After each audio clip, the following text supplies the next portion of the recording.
So we are now going to move on to our panel discussion. The theme of our panel discussion is international comparison of judgments on correction requirements based on hypothetical cases. I would like to introduce our panelists. First, we have the Executive Chief Administrative Judge of the JPO, Ms. Kyoko Tamura. We have the Acting Deputy Chief Administrative Patent Judge of the USPTO, Mr. Michael Pietieni.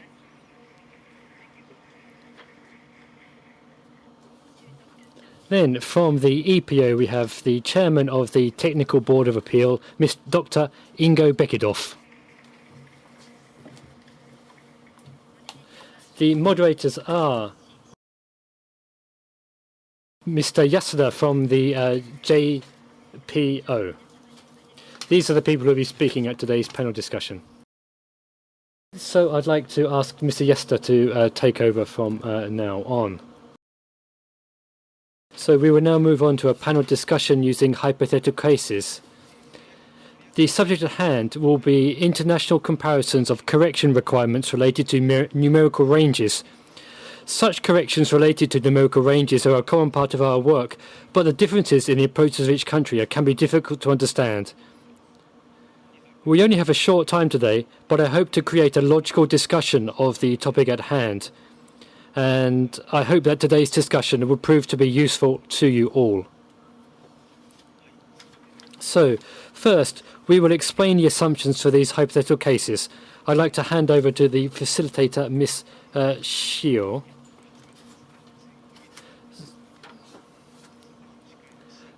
So, Ms. Shio, can I hand over to you now? So, thank you. Let's start with an explanation of the hypothetical cases. First, let me explain the premise of the issue. A patent was granted after a patent application. However, a trial for invalidation was subsequently granted on the grounds that the patent lacked novelty based on a prior art document. This slide outlines the patented invention. The patient claims a water-based paint containing 5 to 20% by mass of component A. This invention relates to water-based paints, particularly a water-based primer paint used on vehicle body structures.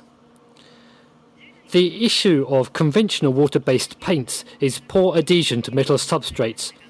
This invention resolves this issue by setting component A to a specific mass percentage. The detailed description of the invention states that if a water-based paint contains 5 to 20% by mass component A, or preferably 10 to 15%, it produces excellent adhesion.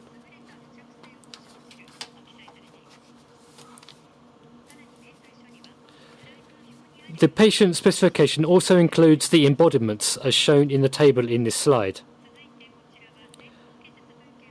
So this slide describes the prior art document.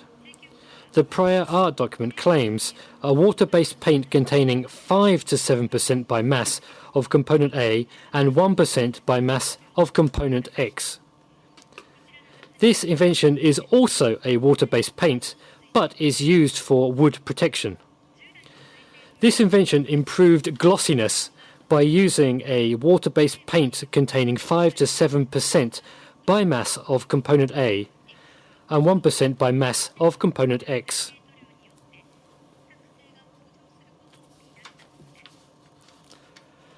The specification of this invention also states that because adhesion unexpectedly deteriorates at such a blended amount, it is preferable to use it when a high level of adhesion is not required.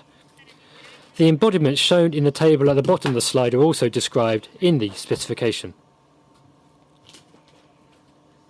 Now, if we drew a diagram to show the relationship between the patented invention and the prior art, it would look like this. So, to avoid grounds for invalidation, the patentee is considering correcting the claims. In this panel discussion,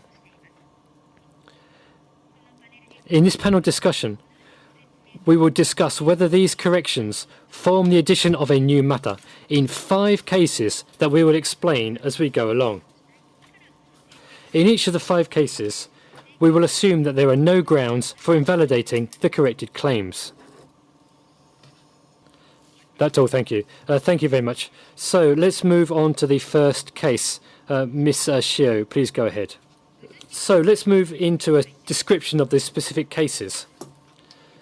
The first case is as follows. The detailed description of the invention states that the preferred range of the water-based paint is 10 to 15% by mass. However, in this case, the claim corrects the preferred range to a water-based paint containing 10 to 20% by mass of component A, instead of from 10 to 15%. So the question is, does this correction introduce a new matter? Thank you. So the discussion point is as follows. Does limiting the numerical range of a claim by using only the upper or lower limit of the preferred numerical range in the detailed description of the invention, does this introduce a new matter? So I'd like to hear the responses from each patent office. So what is the response of the JPO? Well, to state the conclusion in advance, I believe that this kind of correction is not equivalent to a new matter and that it is acceptable. First, describe the basic reasoning in Japan, where the correction can be defined as the addition of a new matter depends on the correction. It is judged based on whether new technical matters have been added related to the technical matters derived from a comprehensive examination of all descriptions in the original specification and the like. I use the term original specification to mean matters described in the patent specification, scope of claims and drawings. So, if it is judged that a new technical matter has been added, this is regarded as a new matter and the correction is not acceptable.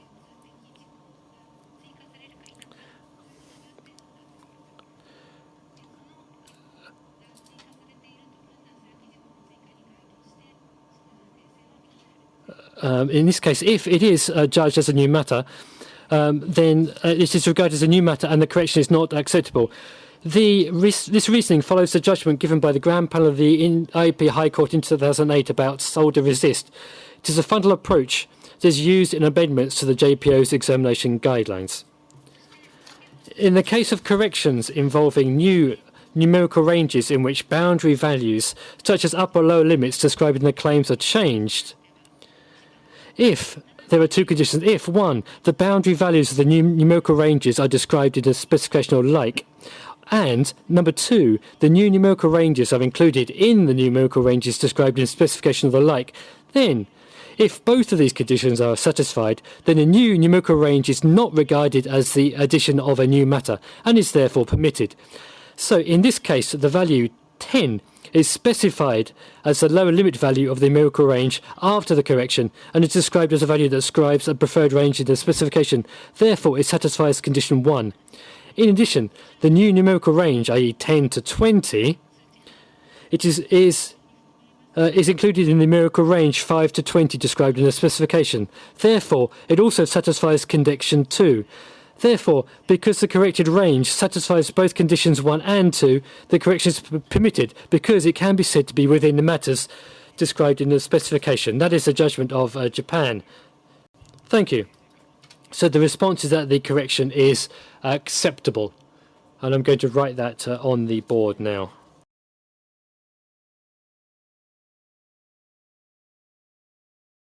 So I'd like to ask the USPTO for their opinion. So for written description in the United States, there's a very basic test which we come down to. It's hard to apply at times, but it basically comes down to, does the specification reasonably convey to one of ordinary skill in the art that the inventor possessed the claimed subject matter? And you'll see that in just about every written description case out there. It comes down to what's called possession. So what you're looking for is, did they describe the invention, they, the inventor, or inventors, describe the invention in such a way that they were recognized to have invented the claimed subject matter, such that they deserve a 20-year term from date of filing? Okay, it's a bargain in exchange for describing it, they can claim it, they've taught it to the public. Now, in this instance here, again, we don't apply, quote, mechanical rules for written description, However, there are certain things that we do look for. And here, there's a case in Wertheim. It's coming from about 1974. And in Wertheim, I wrote down a couple things. Wertheim had a teaching of 25% to 60%. They wanted to amend their claim. And when they amended their claim, they looked at their examples. They had an example that was specifically at 36% and an example at 50%. So they wanted to go from 25 to 60, but because of the prior art, they wanted to amend to 35. Now, it wasn't quite to the exact number. 36 is what they had in their specification. But they amended to 35 anyway. The patent office, back in the time, it was their board, in 1974, rejected the claim. It was in what was called an interference. They said, you don't have support for 35 to 60 because you only have an example at 36. It goes on appeal, and when it was looked at by a reviewing court back in the day, it was CCPA it was called, they said, basically, the office bears the burden of explaining why 35 was not described. The specification teaches 36%. Everyone recognizes you can go up to 60. So what's wrong with 35 to 60? And because it wasn't sufficiently explained by the office, except for the only office explanation was they didn't say 35. Here, because it was so close, the reviewing court said, we reverse the board and we say it's acceptable. Now, after that, although they said don't apply mechanical rules, being the office, we've applied that quite often. And in this case, it would be similar. We see that there's an example at 10, an example at 20. The specification is teaching that they want a range. So it's okay, I think, in this instance, I would say. Again, if you had more facts, it might come out differently, but on the facts we were given, they want a range, they tell you 10 works, 20 works. It looks like what it's in between their works. Did they possess it? I would say they do appear to possess it, and it would not be new matter. Thank you. So your response is that the correction is acceptable. Can I believe that? I'm going to write that answer on the board.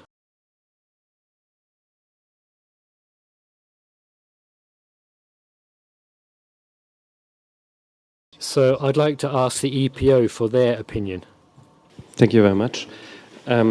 I can only concur both with the JPO and the USPTO, but the reasoning might be a bit different. First, to answer the question directly, no, there's no added subject matter. Such an amendment could be considered allowable under what we call Article 123.2 of the EPC that deals with added subject matter.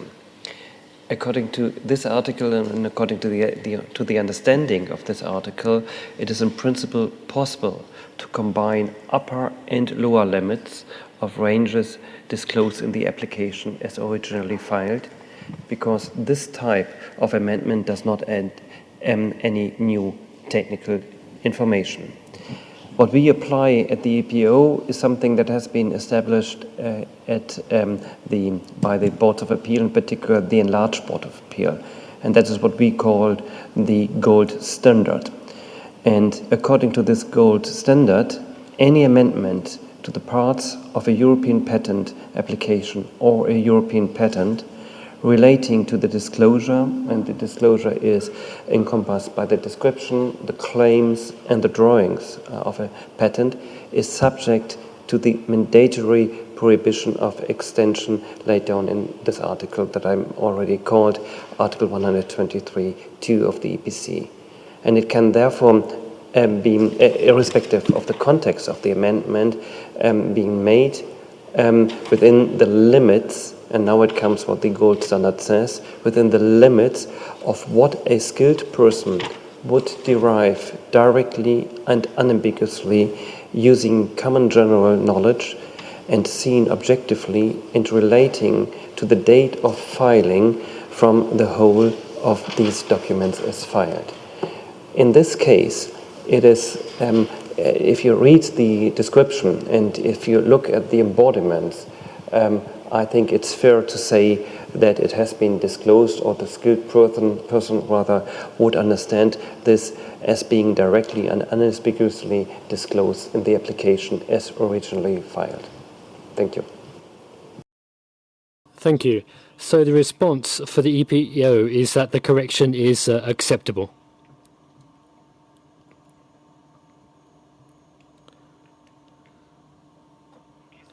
In this case, the conclusion of each patent office is the same. So let's move on to the next case. So Ms. Shio, go ahead. I will now explain the next case. The original detailed description of the invention is showed in the center of this slide. In this case, does correcting the claim to a water-based paint containing 10 to 20% by mass of component A introduce a new matter? The detailed description of the invention only states that if a water-based paint contains 5 to 20% of it will produce excellent adhesion. We need to focus on the fact that preferably 10 to 15% is not described here. The embodiments in the specification are unchanged. Thank you. Thank you. So the discussion point of this case is as follows. Does limiting the numerical range of a claim by using a numerical value that is described only in the embodiments and is not stated as an upper or lower limit, does this introduce a new matter?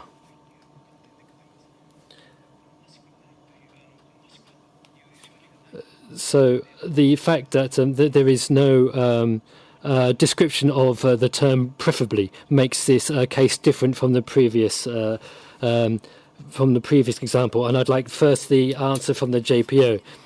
So from the case of the JPO, I think this correction is also permissible on the same grounds as the previous case. So the value 10 is specified as the lower limit value of the numerical range after the correction, and is described as a value in an embodiment in the specification. Therefore, the boundary value is described in the specification, which means that it satisfies condition 1 that I described before. In addition, the new numerical range, i.e. 10 to 20, is included in the numerical range 5 to 20 described in the specification.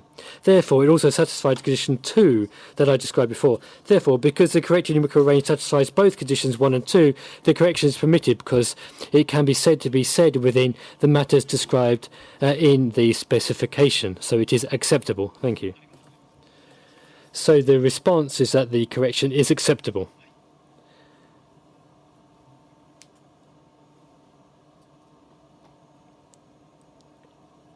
Next, what is the response of the USPTO? Thank you.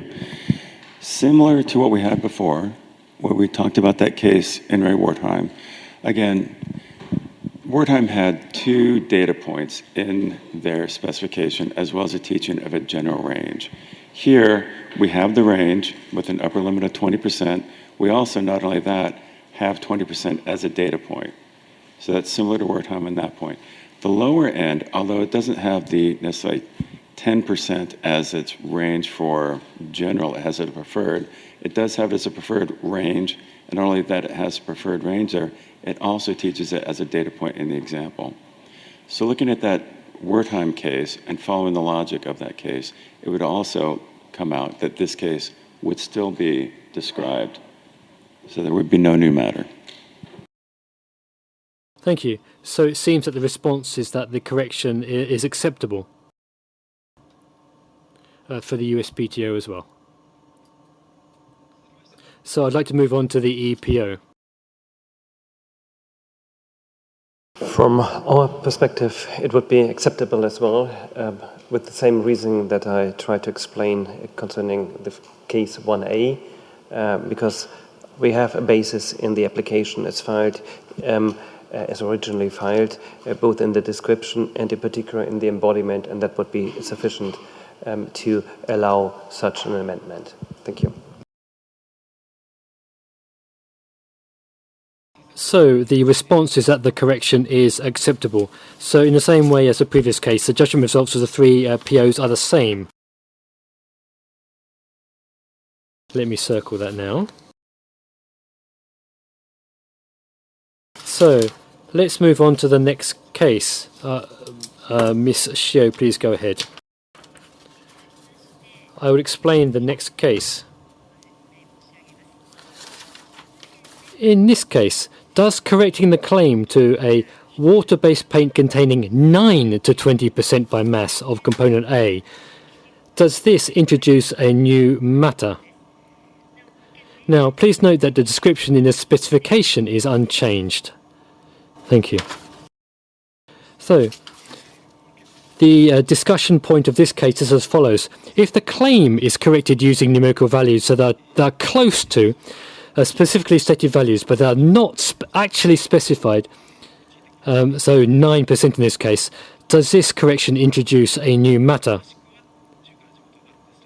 So this is a preferable range from 9 to 20, but this 9% is close to a value specified but not exactly the same. So again, I'd like to have the responses from each PO. So first of all, from Japan. This kind of correction is also judged based on whether new technical matters have been added related to the technical matters derived from a comprehensive examination of all descriptions in the patent specification and the like.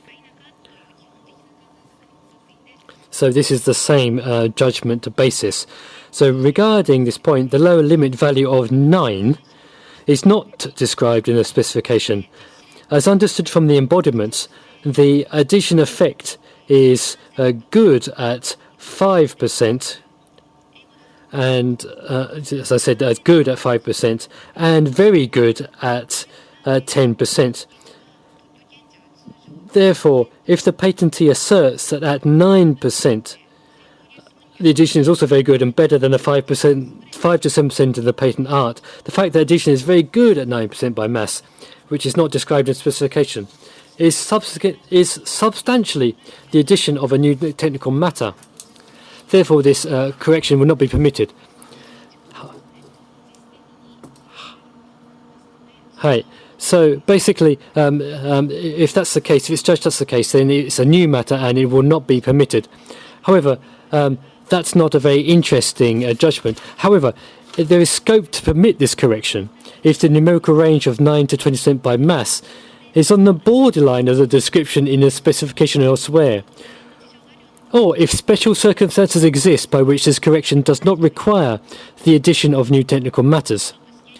Now, this is my own personal opinion, but for example, if the specific application of the patented invention is a water-based primer paint for metal substrates, and the paint in the prior art is a water-based paint for protecting wood with component X, which is added to provide gloss, then the technical concepts of both paints are completely different. Therefore, if the painted invention is simultaneously corrected to specify that component X is not included, and the application of the paint is for use as a primer, resulting in the assertion only of the effect of the paint due to the lack of component X and its limited application, then, even if the numerical range is made more narrow in the correction to 9 to 20% by mass of component A, then the issue of adding a new technical matter due to the limitation of numerical range might be resolved in this case. Therefore, in this issue would not be judged as adding a new technical matter. Therefore, basically, I would respond that this type of correction, which is very rare, this may be accepted in some cases and not accepted in other cases. Therefore, for the JPO, it is a matter of a case-by-case judgment. So this is a very difficult case. So the conclusion is that it is a case-by-case judgment. So I'm going to circle here in the center between the two. So what is the opinion of the USPTO? And this case presents a difficult circumstance because we do have the 20% still there. So the 20% we've already walked through several times and said that is described. We have 10%, which is also described. They have the example, they have the teachings and the specification. Wertheim, remember we talked about briefly, is a 1974 case where the actual specification had 36%, the party claimed 35, and the court said that was okay, even though the board had held that was not acceptable because it didn't say 35 in the spec, it only had an example at 36. The court Well, there's not enough evidence to say that it's not described to go at 35%. Because in that example, they had 25% to 60% as their general teaching. Here, normally, having a number in there that is not actually in the specification would raise concerns. So in this instance, we cannot say it's definitively described. Wertheim may lead us to a conclusion that it is acceptable, but in this instance, we would have to look at, for us, if we're having a trial on it, we're going to look at the experts. And what would one of ordinary skill in the art understand? I can't say that 9 is not described, but I can't say that it's definitely described. I'd have to look more detail and see what in this particular art, for this particular instance. Personally, I would probably not be comfortable saying it's described, but knowing that case is out there, and if it's applied to this instance, would we have a description? And for that, I want to note there is some flexibility or some difference of opinion, shall we say. There is a case, Invidior versus Dr. Reddy, and I just wrote down, in that case, they were very strict about what was in the application. There they had, let me look at it. They were claiming 40 to 60 and 48.2 to 58.6. The spec only said at least 25 or at least 50. So what they had is 40 to 60. No one knows how they got that number. So that was clearly easily said to be not described. They also had this 48.2 to 58.6. And what they said is, we have actual examples. So if you look at Wertheim, you would say, because you had examples, 48.2, 58.6, you should be able to claim the endpoints and what's in between. This panel, though, in 2021 that saw it, it was a 2-to-1 decision by reviewing court, the Federal Circuit. The 2 judges said not described because they didn't actually ever give an instance of possession of that particular range. All they had is the data points. The one judge in dissent says, apply Wertheim, and you would arrive and see that they understood, the one of ordinary skill in the art should have understood that that was a known range for them to claim. And they said, why aren't you following Wertheim? The majority said, look at the actual Wertheim decision. What Wertheim says is, don't apply mechanical rules in this area, even though for 40 years we have been somewhat mechanical about it, okay? So the panel says, look, Wertheim says it's case by case. Look at one of ordinary skill in the art and what they would have understood. In this instance, we don't have sufficient evidence that one of ordinary skill in the art would have understood 48.2 to 58.6. So I'm looking at this case and I'm going, I don't have sufficient information as to 9%. Wertheim looks like they probably would have given it. I have this Invidior case versus Dr. Reddy where they were applying it very strictly. I'm just going to say, I don't know how it would come out. I would look to the record. At this point, I'd probably say no, but it's not clear. So your answer is that that you don't know. So basically, it would be a case-by-case situation, would it? It would be case by case. Thank you very much.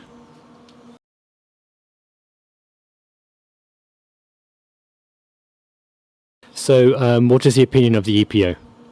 Okay, again, we apply, when we apply the gold standard, first of all, we have to look what the skilled person would understand to have been directly and unambiguously being disclosed in the application as originally filed, and the figure 9 is not mentioned there. That's point 1. So one could end there by saying, since the figure 9 is not mentioned there, that's the end of the story. Let's apply it very strict, and the case is decided in this case against the patent proprietor or against the patent proprietor. However, a bit like what I've heard before, cases usually are not that easy, and the patent proprietor would fight very much by submitting additional arguments why 9, the figure 9, is still the argument that's very close to 10. I would not really believe in that. That's the best argument, to be honest.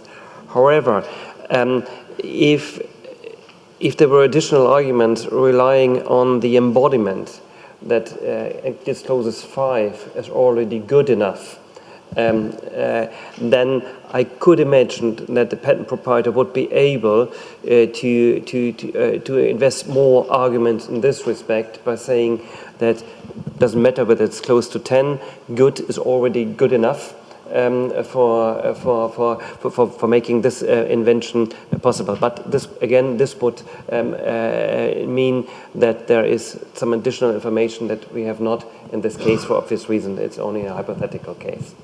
So if you want to make a circle, then I think you can add for the boards of appeal also a circle in between. That is, with the facts that we have at hand, it could be decided either way, but we were lacking a bit of additional arguments. Thank you.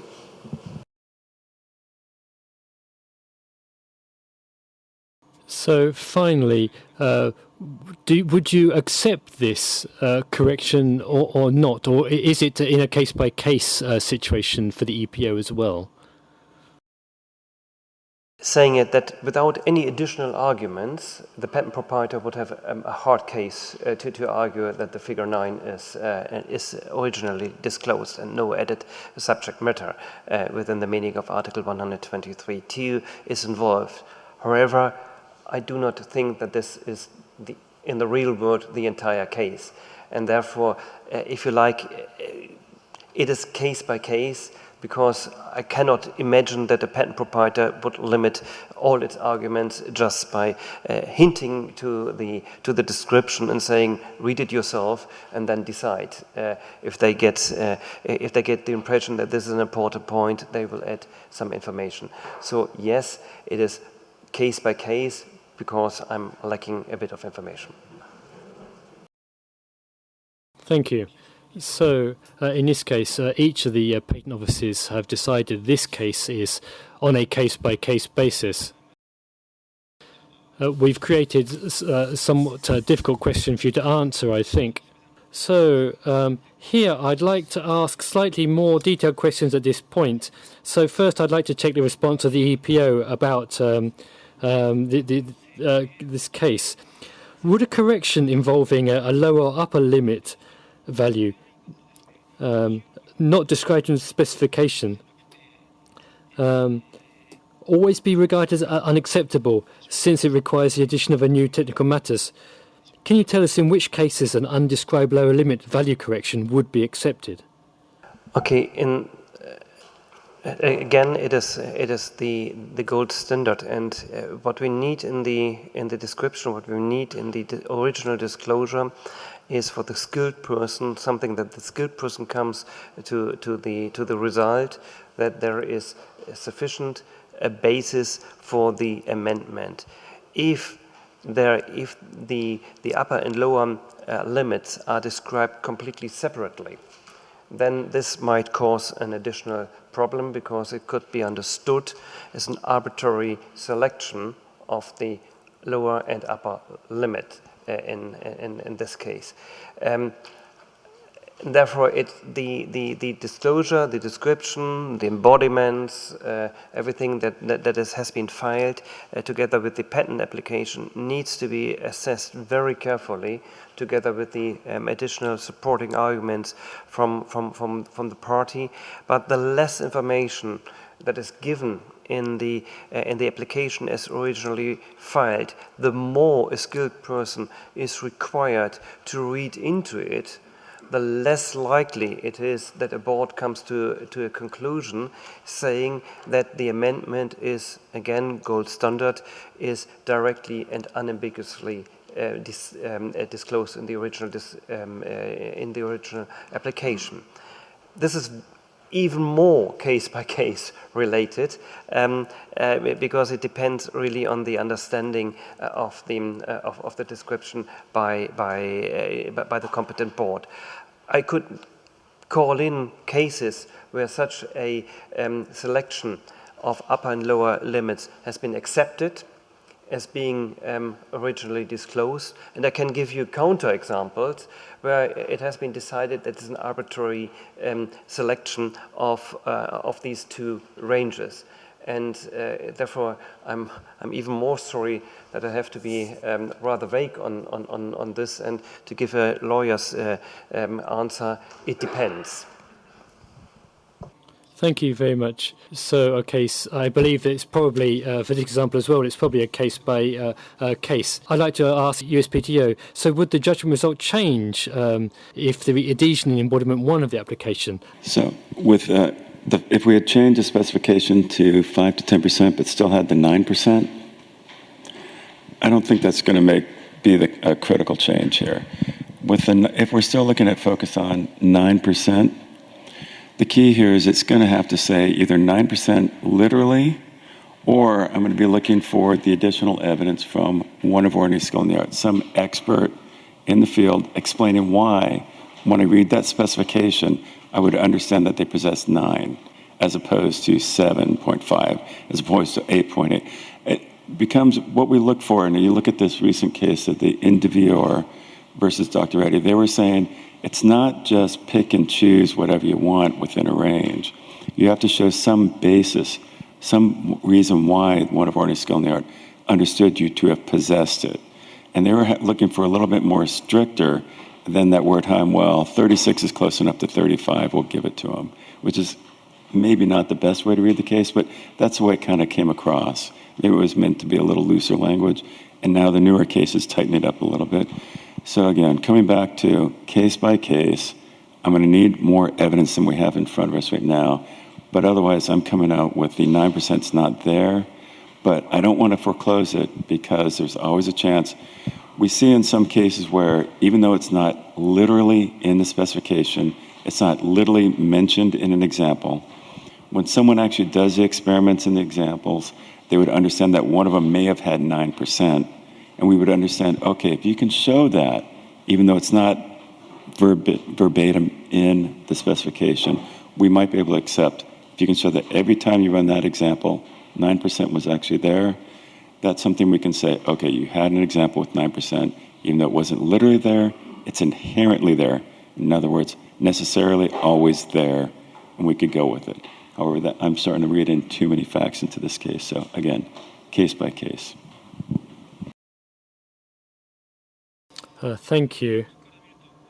If 9% is very good, I was hoping that the answer would be acceptable, but 9% by itself is not good. Why is 9% good or bad? Then obviously we need evidence to show that, and if we have the information evidence, then it might be acceptable. So next, I'd like to talk about these upper and lower limits. These are about combinations of the limits. So we're talking about the preferred range of the water-based paint in here. So here the upper and lower limits are stated independently, and there is no explicit mention of a particular combination of upper and lower limits. In this case, is there any change in the range in which numerical ranges can be corrected compared to a prior case? For example, if preferably the 10 to 15 in that combination, so then another range is from 10 to 15. Would this be acceptable if the lower limit ranges are stated independently and there's no explicit mention of particular combination of these ranges? Could I have an answer from the EPO first, please? Thank you very much. This is actually the case I had in mind with my previous answer, and to be more specific here, precise here. In my previous answer, I said everything depends upon what the skilled person and to what extent the skilled person understands the application as originally filed and its disclosure to mean, and then to compare that with the amendment.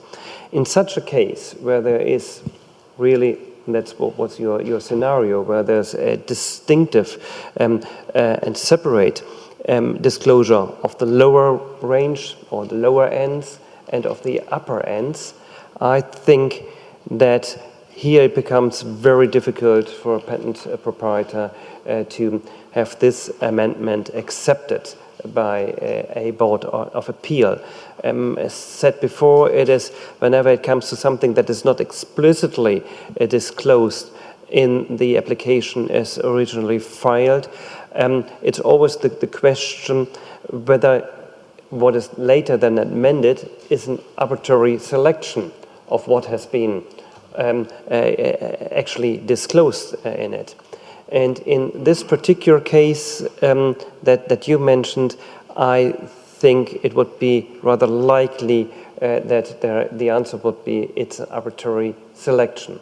But again, it depends very much upon a case-by-case analysis, because I could also imagine that the patent proprietor argues against this by saying that the skilled person understands those separate disclosures nevertheless as being linked to each other, and gives good arguments in this respect in order to convince the board of the acceptable amendment. But my first approach would be that under our strict gold standard, it would be difficult to have this amendment being accepted.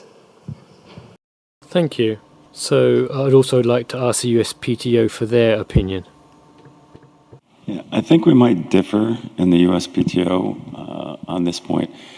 Although this is a very unusual way to describe an invention by having two unbounded lower end ranges and two ranges which kind of go to zero. So you have 5 go to 100, 10 go to 100, 15 go to 0, 20 go to 0.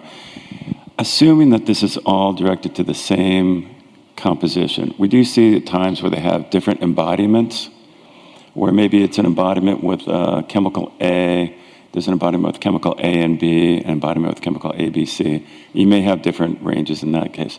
But if this is all directed to the same basic composition, one, it's a little unusual. But I think in the USPTO practice, what an examiner would do, what the judges would do if we're asked if there's description, we would look toward even the Wertheim case again. You have 5 described as a lower range. You have 20 described as an upper range. So you could probably go from 5 to 15, because that's another upper range.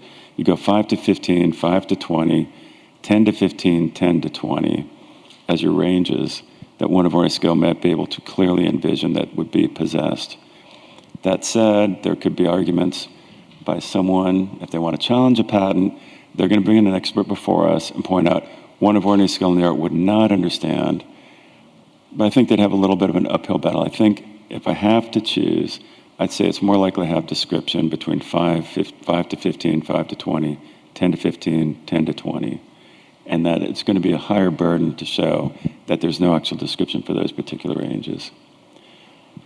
But we wait and see. It's, again, case by case. It depends upon if this is so unpredictable that maybe they're just doing some picking and choosing, and they can convince the judges that there is an actual possession of the particular invention they're trying to claim now. Thank you very much. So, in all cases, it depends on whether there's enough evidence and whether the specification is detailed and is rationally argued. So, do you have any extra comment from the JPO on this matter? I said originally that it was a case by case, and I added various specific conditions in this case, and I think I've forced you towards a case-by-case interpretation. In the examination handbook in Japan and the guidelines in the EU, and looking at case law, the case of the 9% we think that 9% will not be accepted in many cases. However, but based on arguments and various considerations, after these considerations, it's possible that these corrections will be accepted, and the examples written in the handbook might be thrown out and ignored in some cases. So with this additional question in the case of Japan, we have both. If both of the conditions I mentioned are satisfied, then we can accept the correction. However, the operations of the USPTO and the EU, the EPO are different, and we may look at what they say, and in those cases as well, we would also accept their decisions. So we now have received a great understanding of the approach of each POs, and I'd like to conclude case 1 and move on to case 2. So, Ms. Xiu, please go ahead. So I will explain the next case. This invention assumes a prior art that denies the novelty of the claimed invention was discovered accidentally, although its technical field and technical concept are significantly different from the claimed invention. So, to avoid grounds for invalidation due to lack of novelty, the patentee is considering correcting the claim by removing the prior art from the claim. For example, does correcting the claim to configuration X, however excluding Y, would this claim introduce a new matter or not? Thank you. The discussion point is as follows. If the claim is corrected to an excluding claim, does this correction introduce a new matter? So I'd like to hear the responses from each PO, starting with the JPO. Judgments about whether excluding claims involve the addition of new matters have concluded that these claims are permitted if they do not involve the addition of a new technical matter related to the technical matters derived from a comprehensive examination of all descriptions in the patent specification and the like. So if it's judged that there is no new matter, then it will be acceptable. However, note that acceptable inventions that use excluding claims may have a fundamental inventive step that differs clearly from cited inventions in terms of the technical concept. However, these inventions, by coincidence, overlap with the cited inventions. So the question is, although the technical field and technical concept are both clearly different, is the exclusion of prior art that denies the novelty of the claims from those claims equivalent to the addition of a new matter?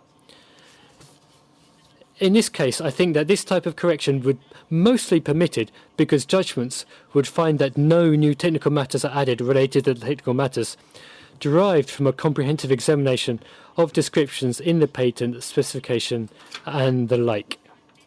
Therefore, we think that this correction would be acceptable. Thank you. So the response is that the correction is acceptable. So I'm going to write that on the board. So first, I'd like to ask the opinion of the USPTO about this case.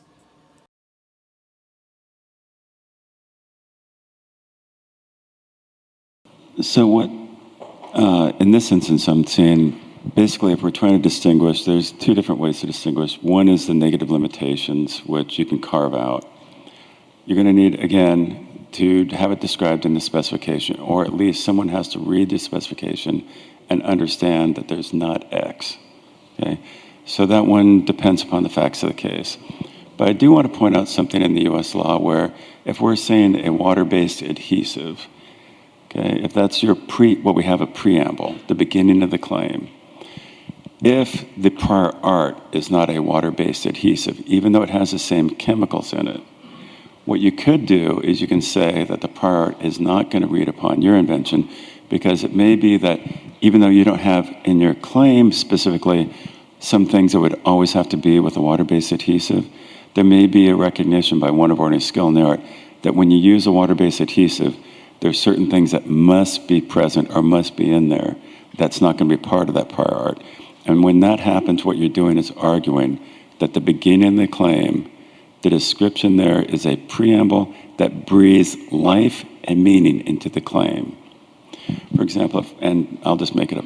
If you have a laundry detergent and it has to be useful for being used as a laundry detergent, you wouldn't have something that had the same composition but was a permanent dye.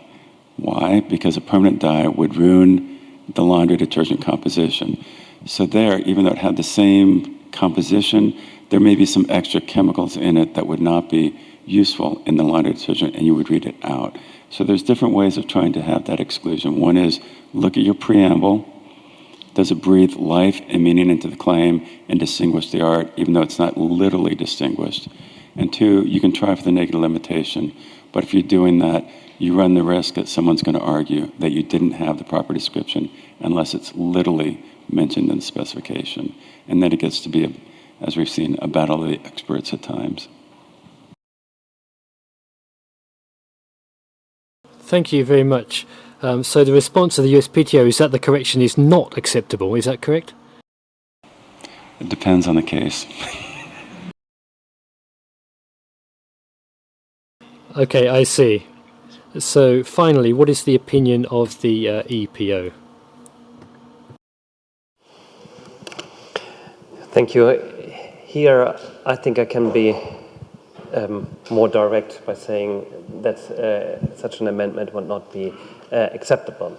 And this is according to our case law that we call this the case law on disclaimer.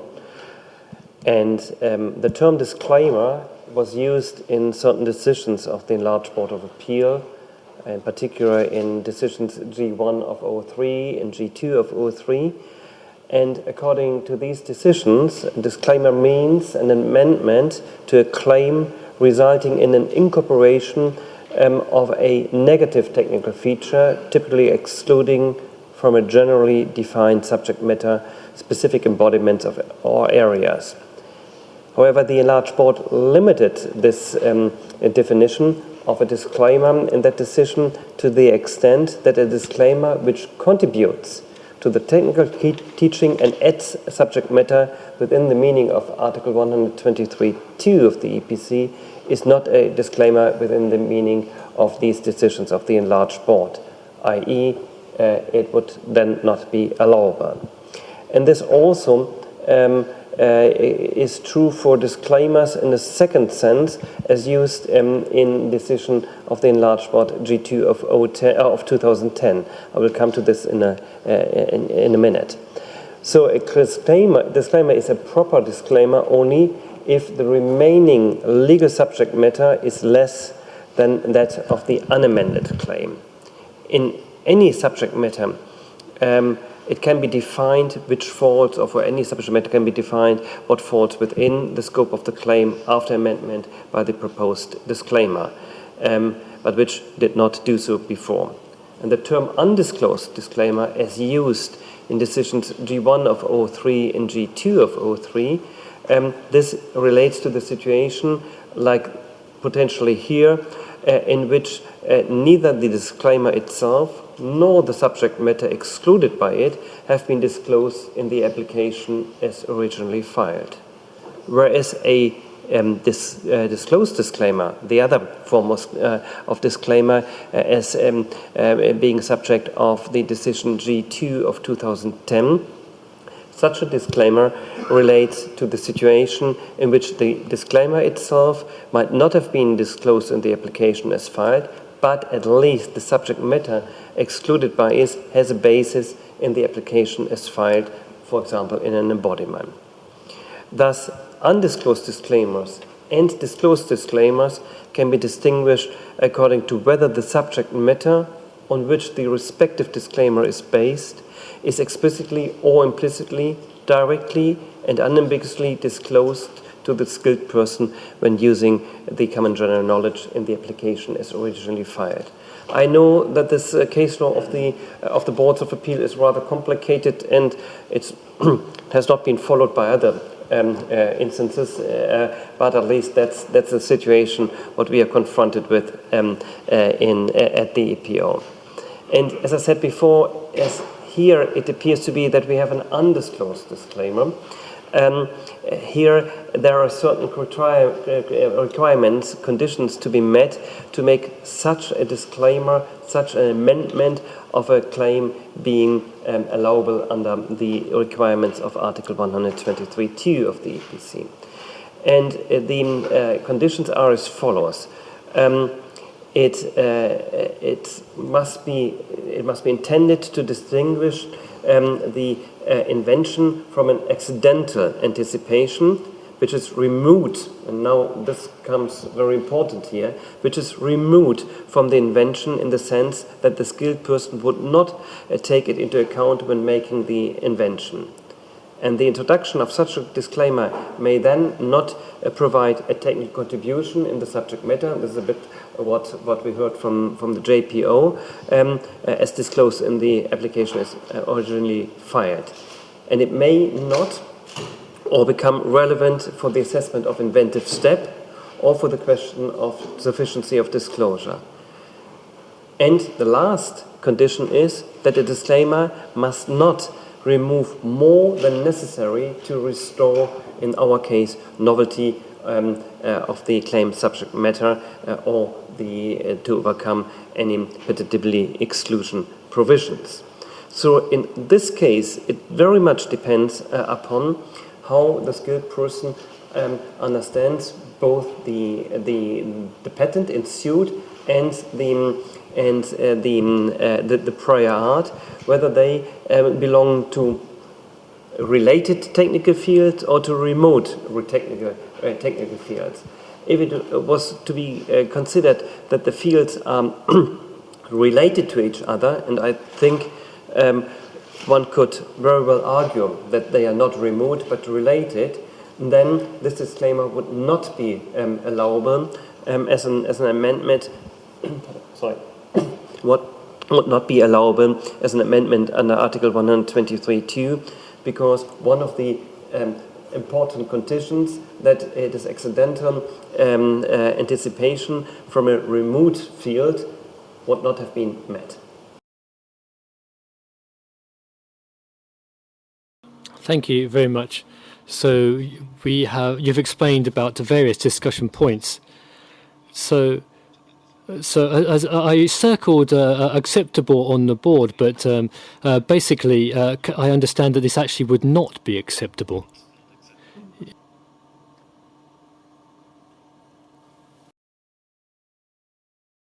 Thank you very much. So I think we've gained a better understanding of the general handling of excluding claims. So the addition of the excluding claim means that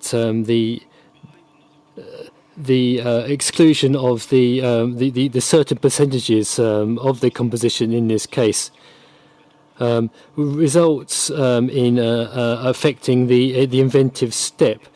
So within the claims, if there is not the specific application is not such in the claims, for example, the protecting word or as a primer case, I'd like to ask whether about the general handling of excluding claims by each PO.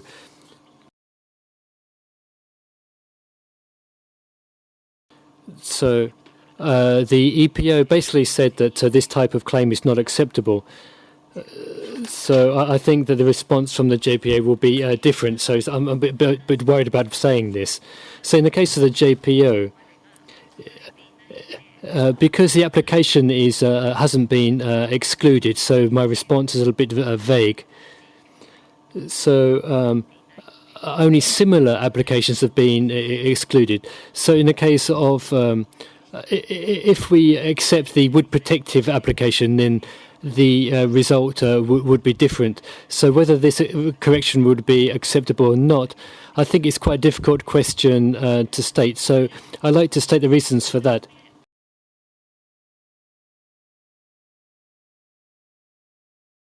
The addition of component X applies glossiness to this paint, but in that case, adhesiveness gets worse. But the painted invention doesn't require glossiness and requires adhesion, and this is basically for a primer use. So it means it's going to be painted under something. There's going to be something painted over the top of it. Therefore, it doesn't have to be glossy in any way. Though this patented invention requires excellent adhesion, not glossiness. Therefore, because in this patented occasion, because the prior art requires a glossiness, because we are now excluding this intention for glossiness. So it's probably not a new addition. So in many cases, I think that this will be treated as not the addition of a new matter, and therefore it will be acceptable. So in the case of the EPO, do you have anything more specific you could say about this matter in the case of the EPO? Thank you. If I were to accept that the technical fields were being considered to be remote, in that case, one of the conditions for an allowable undisclosed disclaimer would be met. However, then there's another condition, and that was that must not remove more than necessary to restore novelty in this case. And for this, it would then be necessary to look into the matter, whether what has been disclaimed now is something that really stays within what is necessary to restore novelty or goes beyond. And this needs to be then analyzed. Again, if I assume that the condition for a remote invention or remote technical field has been overcome, then it needs to be analyzed whether this disclaimer does more than necessary. To be more precise, it then needs to be looked at. If it's only for a technical field that is remote, then one could well argue that this disclaimer needs to reflect also the remoteness of the novelty-destroying prior art, and not just remove certain ranges from the claim. This is very much case-related because it requires a very specific analysis of the technical fields that are involved to decide whether it's remote or related, and then next step to decide, to analyze, to assess what is the minimum that is necessary to restore that novelty that has been taken away by the prior art. And I underline the term minimum because only the minimum is something that is then to be accepted. So in this case, the question is whether there is a novelty is there or not. That means that even in a case like this, your judgment would be on a case-by-case basis based on the novelty of the correction. And again, first of all, it needs to be remote technical field. And then if there is just an exclusion of a certain range, I would be doubtful that such a disclaimer would be allowable because it would take away potentially more than is required to restore novelty. I would like to see something more specific from the technical field, from the novelty-destroying technical field to be included into the disclaimer rather than just naming certain percentages or certain figures. So the specific value must be stated, and if there's a specific value stated, then that establishes the novelty. Then perhaps the correction would be acceptable in that case. Not necessarily. sorry, not necessarily, because it's. One could well argue that's not just the range that is important, but it needs something more, or something less rather, more specific to be put into the disclaimer. A very general disclaimer might cause a problem, and in this case, I would rather say that this very general disclaimer, just excluding specific values, would be too wide to be accepted as the minimum necessary to restore novelty. Thank you for repeating your explanation several times. So I think we've understood the judgment process.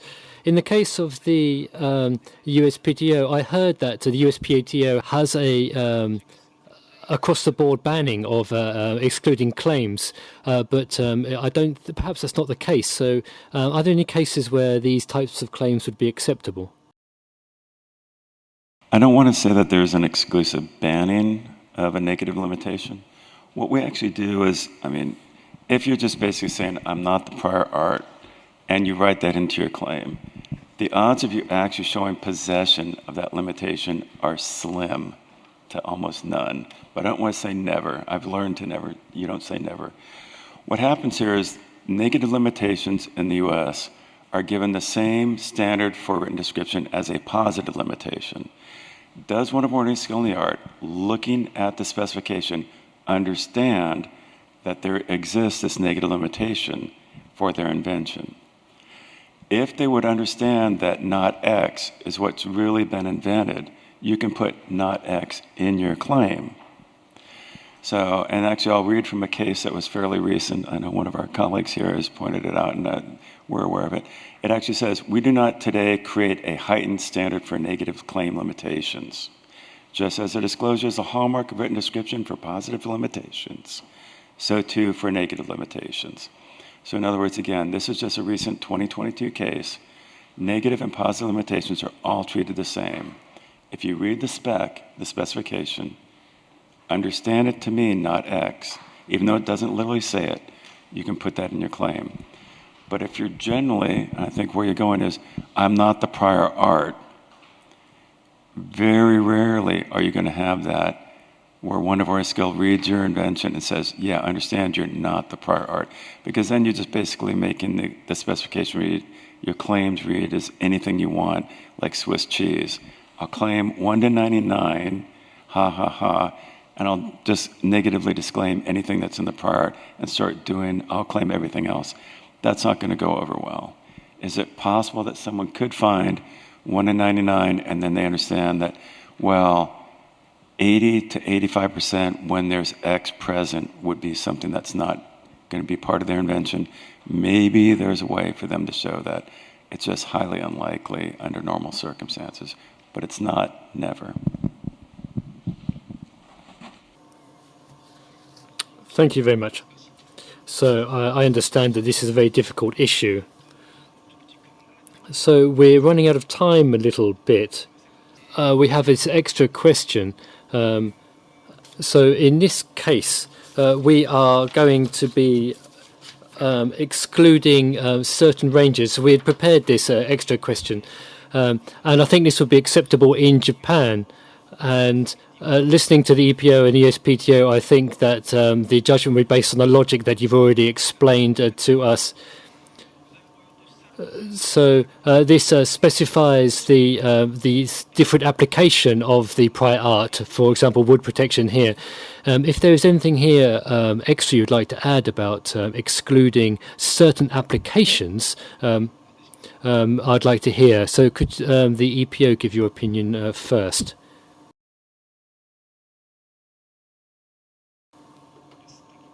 This case might be indeed a bit different because now it has become more specific, not just the values that are excluded as such, but they are more specified.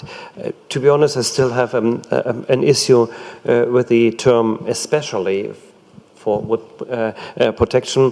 For wood protection, that's fine. Especially might still open a new discussion. But let's assume for the time being without especially. Then I think then it could be considered acceptable under Article 123(2) EPC. Thank you. I'll just say from the USPTO, I think you have an uphill battle on the written description on this. Again, we don't want to say never. I think it'd be better if you drafted a claim in a different direction, though. You'd be more likely to be able to capture your invention better than trying to put in this negative limitation, absent something in the specification that would clearly guide you this way. Again, if there's one of ordinary skill in there would understand that negative limitation is present, okay, then you can do it. But it's not quite clear on this fact pattern to me that it's necessarily present.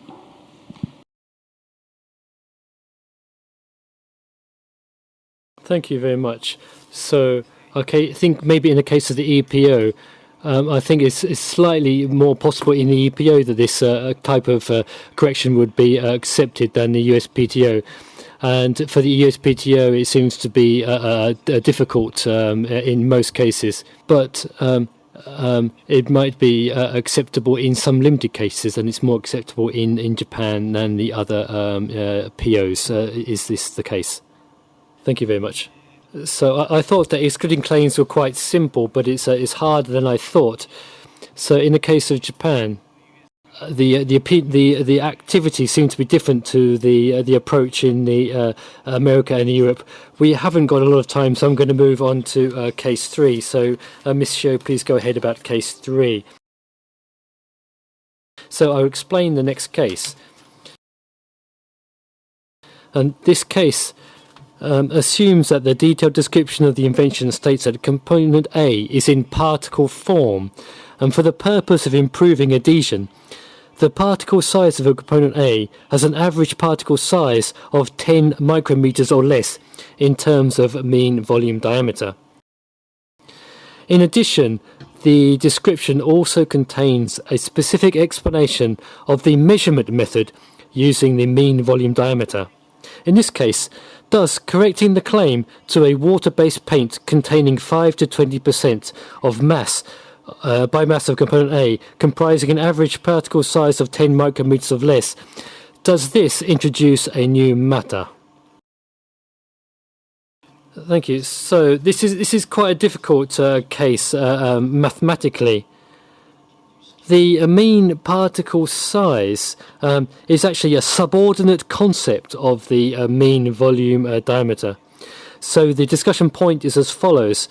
To what extent is it necessary to define specific values in this claim? So first of all, I'd like to get a response from the JPO. In this case, component A with a mean particle size of 10 micrometers or less is used. However, because this is contained in the detailed description of the invention, I don't think that it is the addition of a new matter. So I think that the correction is acceptable. However, it should be noted that in this case, from the standpoint of clarity, a discussion point might be whether the measurement method for the mean particle size described in the scope of claims is uniformly understood. So the measurement method might be a case of discussion. But in this case, I think that it is acceptable. So the response for the JPO is that the correction is acceptable. In this matter, what is the opinion of the US PTO? The same as the JPO. The specification has the description there for the 10.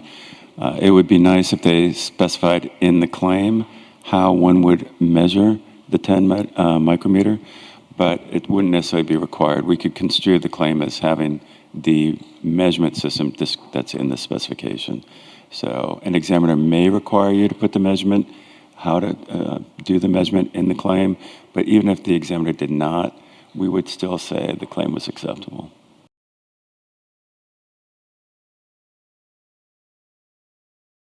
Thank you. So the response from the USPTO is that the correction is acceptable. So finally, I'd like to move on to the opinion of the EPO about this case. At the EPO, it would rather not be acceptable because we focus rather on the claim than on the description.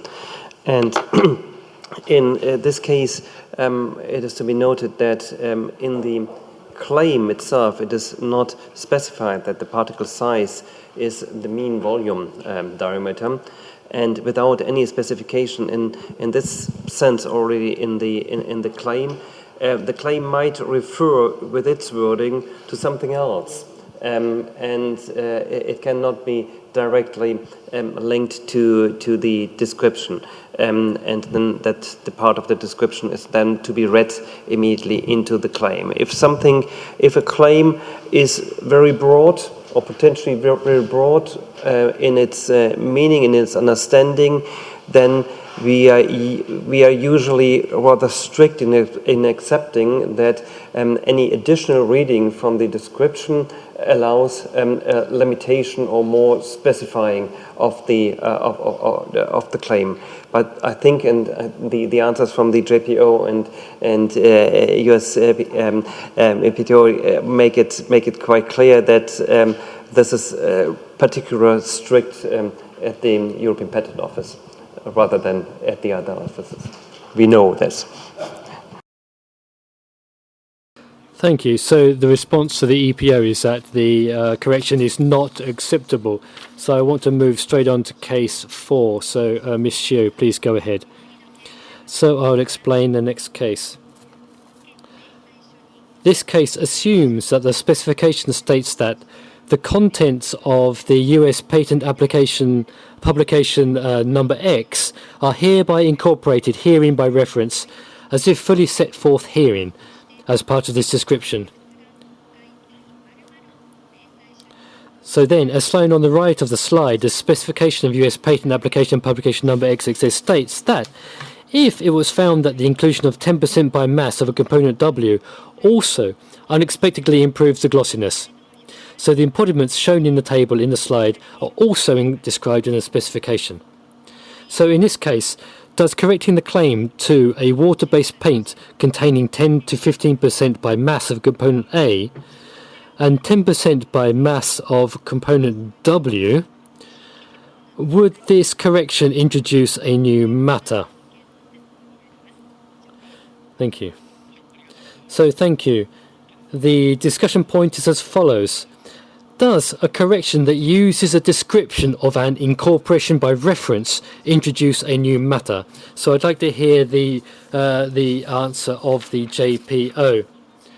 So in Japan, this type of correction would be regarded as adding a new matter. So in Japan, Rule 29.6 of the Ordinance for Enforcement of the Patent Act states that other references cannot be used in place of description and specification. Therefore, there is no rule that states if only another patent number is included in the specification, then the details of that patent can be incorporated as is into the specification. So you can't just state the document and then have that included in your patent. So in addition, by stating the incorporation of the details of the US patent number X, it is not even clear which parts of this patent are being referred to. Therefore, a correction that adds specific information from a US specification would be regarded as the addition of a new matter, and therefore this would not be permitted. Therefore, this correction is not acceptable. However, it might not be necessary to say if a specific description was provided. For example, regarding the water-based paint of the patent invention, 1 to 10% by mass of component W may be added as blended into the water-based paint described in US patent number X. Then in that case, then if there's a specific example in this case, then possibly this correction may be accepted. But basically, in most cases, this correction is not accepted. Thank you. So basically, this correction is not acceptable. What is the opinion of the USPTO? Incorporation by reference, generally you need to be more specific than just a blanket description if it's going to be the critical part of the invention. That being said, a lot of examiners are going to allow, if you have the incorporation by reference, you've identified it specifically here, the exact patent number. It's in the same field. You know you're looking for. You know generally that you're looking for possibly the glossiness. If that's the crux of what this reference is being identified for, then pulling the glossiness over would not necessarily be new matter. There are some examples we could give where the incorporation by reference was to a 300-page patent. You don't know what's being incorporated, or you just have a laundry list of incorporations, such that one of ordinary skill in the art reading it would not understand what exactly you were possessing with that incorporation by reference. But putting that aside, I'm assuming here that you've actually identified it with some particularity. You're citing it for basically its glossiness, then moving the glossiness over into your specification through your claims is going to be acceptable.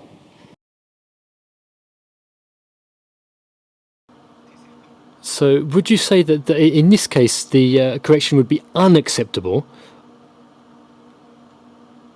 Which acceptable or unacceptable? What is your opinion? Acceptable. I will go with it. Right, that is the opposite to what I was thinking. What about the EPO?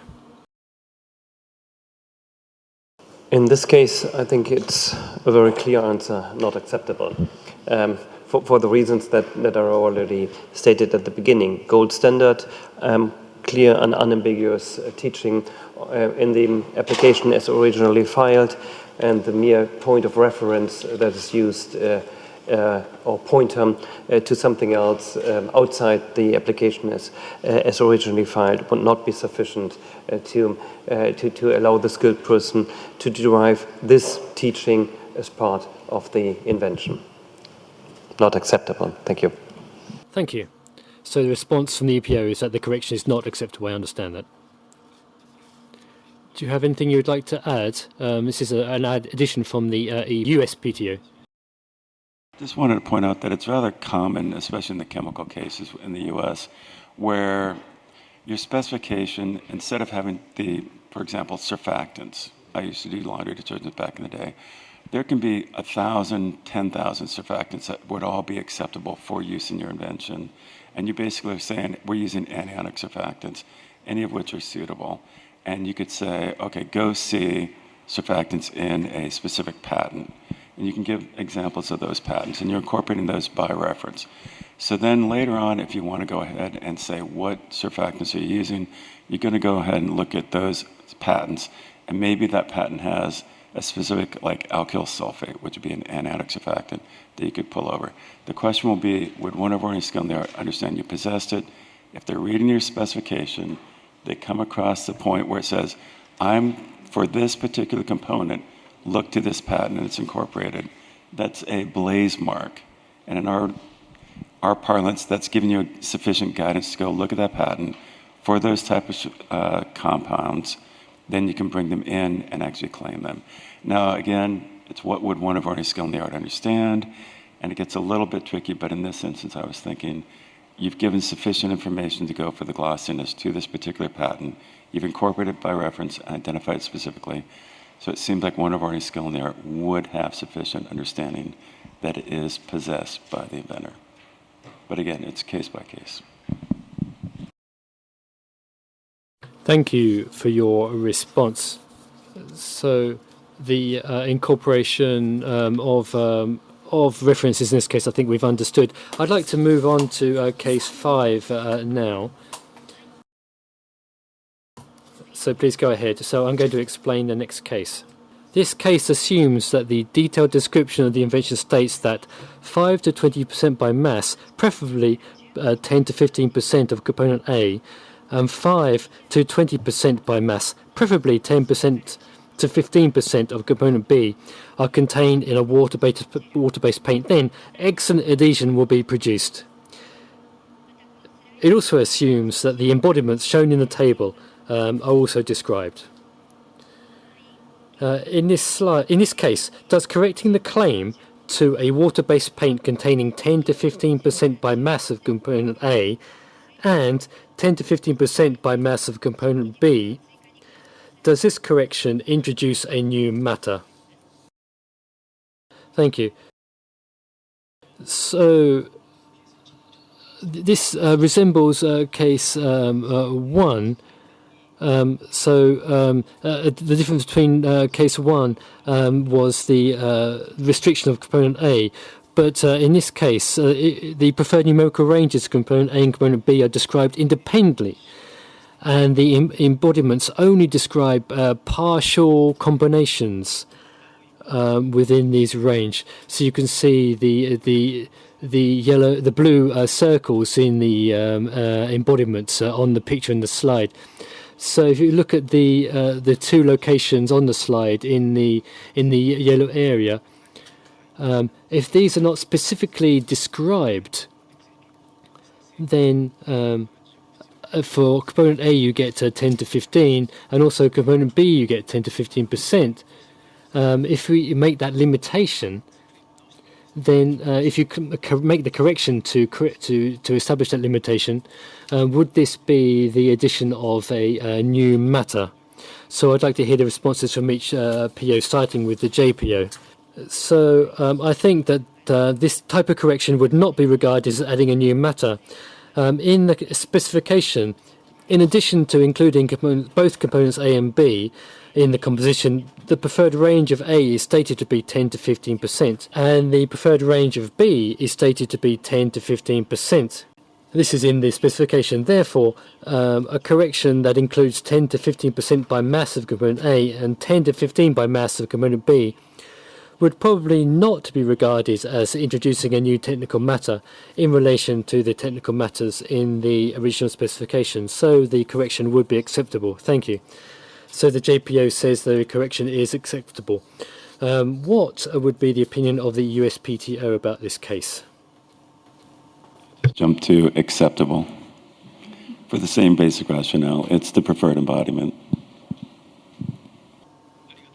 Thank you. So the correction would be acceptable for the USPTO. So finally, for the EPO, it would be considered acceptable as well because of the ranges. However, to come back to what I said earlier, if it were specific values, then the decision might be different. But here, in this case, it would be no problem. thank you. So the judgment results of the three POs is the same and the correction is acceptable. So this is the end of the panel discussion. Thank you very much to the speakers for their presentations and answers.